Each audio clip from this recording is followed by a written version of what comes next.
यहाँ सैलुङको यो ओह्रालो बाटोमा चाहिँ तुषारो भइरहेको रहेछ। बाटो बढी सेतै सेतो छ, हिउँ परेको जस्तो।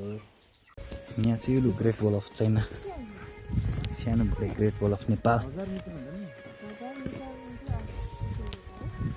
मिनी वल अफ नेपाल यही ग्रेट वल अफ चाइना हामीमा लागिरहेछु।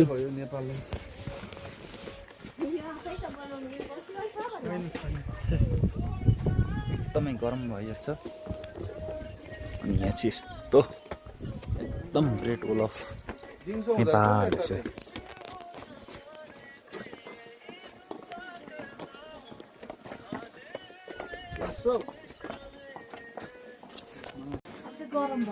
दुहै ग्रेट वल अफ चाइना। हेलो मर्नु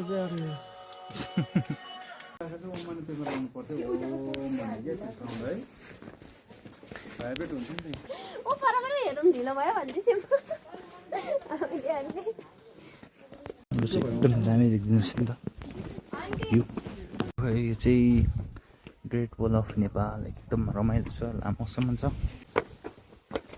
उताबाट छ यहाँ चाहिँ स्टार्टिङ, सानो एकदम मिनी छ तर मिनी गर्नुपर्ने भाइ भाइ यसो यसो यहाँ माथि सैलुङमा चाहिँ यस्तो छ नजारा चाहिँ।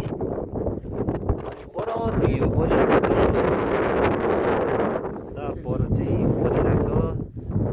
अनि यहाँ चाहिँ यस्तो स्तुपा रहेछ। अनि यता चाहिँ यस्तो चिसो चिसो हावा चलिरहेको छ। एकदम डाँडा काँडा यस्तै छ, हिउँ चाहिँ परेको छैन।